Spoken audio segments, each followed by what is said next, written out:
dessa vez vamos falar aí de Meu Amigo Imaginário. Cara, que filme bom! Resume a isso.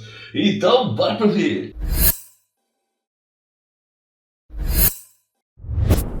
É isso mesmo, galera. Vamos falar de Meus Amigos Imaginários. Um filme que nós temos aí o Ryan Reynolds como um dos protagonistas do filme, né?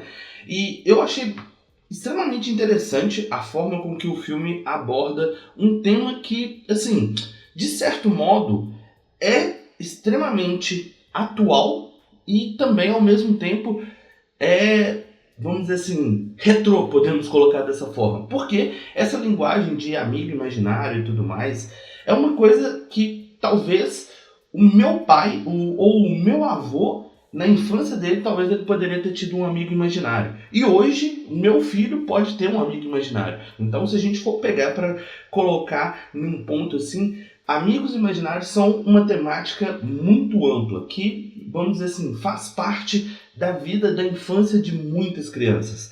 Claro que temos o contexto que talvez tem muitas crianças que não têm essa imaginação de ter um amigo imaginário e tudo mais.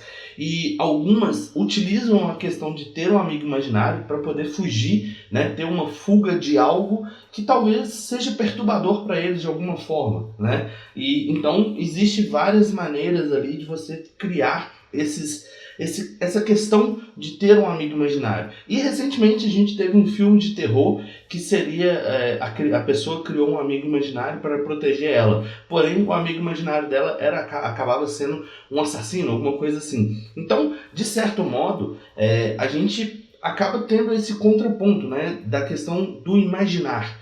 E muitas vezes a gente deixa de imaginar, né? A gente cresce e a gente esquece das coisas. E o filme, ele traz exatamente essa temática. Por incrível que pareça, me lembrou muito o Meu Amigo Totoro, do estúdio Ghibli, acho que é assim que pronuncia, mas de um certo modo bom, entendeu? Ele me lembrou o filme por causa da temática. A gente tem uma criança chamada Bee, né? O apelido dela é Bee, que passou por um trauma gigantesco e isso fez com que ela deixasse de ser criança, né? Na visão dela, ela não podia ter atitudes de criança, ela não podia ser mais criança. Ela acaba perdendo a mãe e agora está enfrentando um momento ali onde o seu pai vai fazer uma cirurgia. E aí, basicamente, essa questão da cirurgia acaba talvez ali sendo o ponto de explosão, de escape ali e traz de volta a questão da imaginação, a questão dos amigos imaginários e tudo mais. Porém, acaba sendo algo divertido, por quê? Porque agora ela não vê o amigo imaginário dela, ela vê amigos imaginários de diversas outras crianças.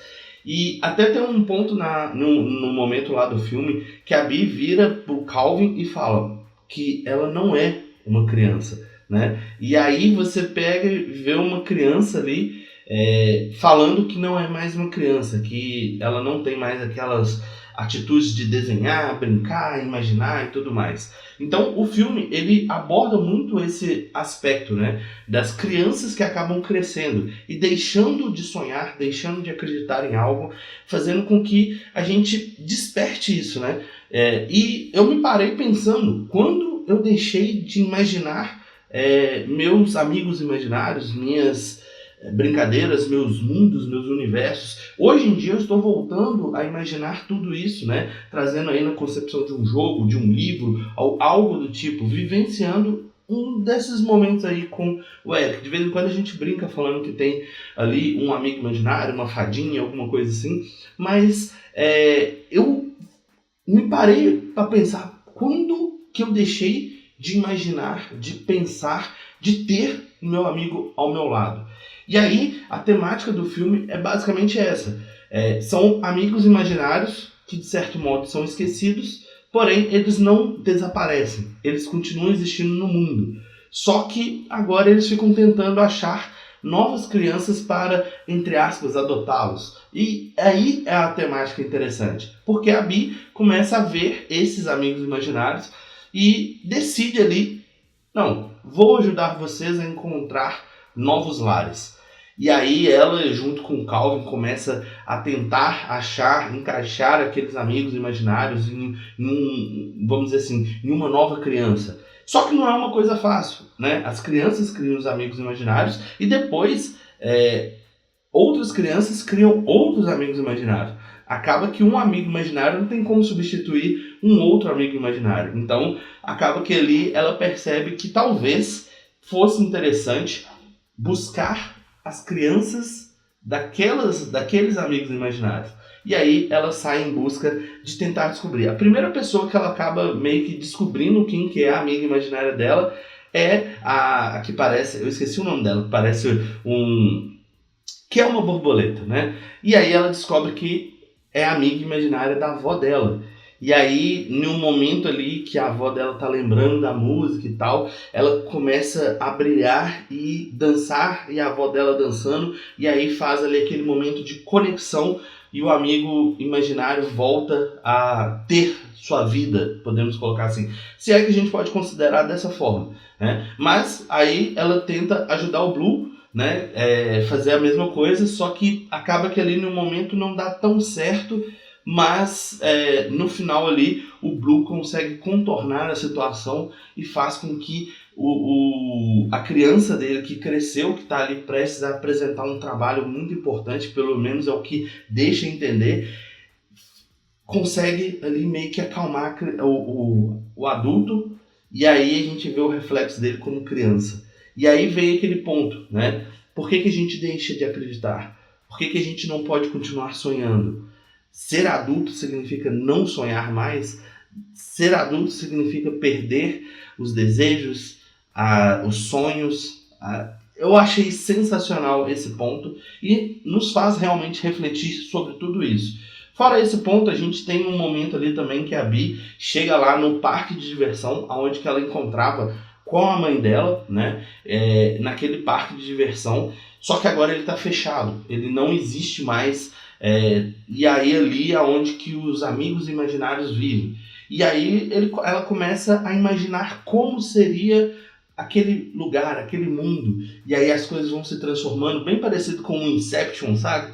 Que vai construindo, virando, portas se abrindo e tal. Então, é mais ou menos isso. E as coisas ali vão tomando vida e tal, e o Calvin acaba sendo, vamos dizer assim, vítima dela em um determinado momento, começa a dançar, a cantar. Tem alguns momentos musicais, podemos dizer assim, que eu achei até interessante, mesmo eu não sendo tão fã de musical, mas eu gostei bastante do aspecto, da forma com que foi apresentado. E logo depois a gente tem ali as descobertas, né? Ela vai investigando, achando os amigos imaginários e, por fim, o pai dela acaba fazendo a cirurgia. Tem um outro momento ali que o pai dela, a todo momento, fica tentando trazer de volta aquela criança dentro dela, né, a brincadeira e tal, o momento lá que ele amarra os lençóis e finge que tá fugindo do hospital, que ela abre a porta do guarda-roupa e ele tá lá dentro. Então assim, a gente vê o quanto um pai é importante para que a criança continue sendo criança, né, e viva aquele momento de criança. Isso traz muita reflexão em relação a esses aspectos, né? De fazer com que a criança seja criança, né? Ela tem que viver esse momento da infância dela.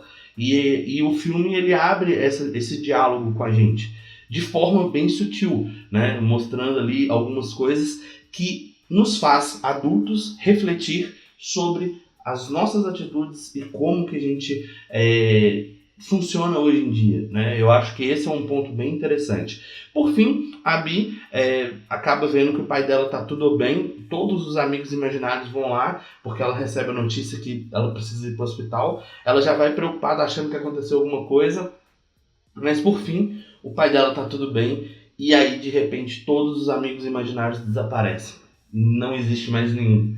E aí ela volta para casa da avó, aonde que ela tenta ali agradecer o Calvin e os outros amigos imaginários, porém ela descobre que não existe ninguém naquele apartamento.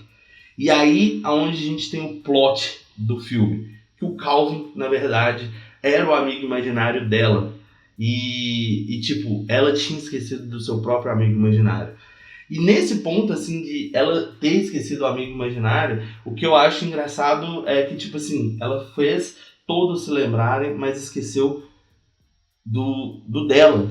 E no final ela fala que precisa dele, e aí ele acaba aparecendo, ela lembrando, e ali traz aquele sopro de infância de novo para ela. E aí ela vai para casa e com o pai e tudo mais, e o pai acaba tropeçando, caindo, que é um amigo imaginário invisível que o pai criou. Então eu achei muito incrível todos os aspectos, a forma com que é tudo apresentado pra gente é sensacional. Na minha opinião, o filme vale muito a pena de assistir, porque ele traz essa reflexão. E hoje em dia, se a gente for parar para pensar, é muito importante a gente refletir de como nós queremos que sejam as nossas crianças no futuro, né? E muitas vezes a gente vê pais ali, de certo modo, negligenciando a criança, colocando telas e tudo mais, e traz esse aspecto, né, de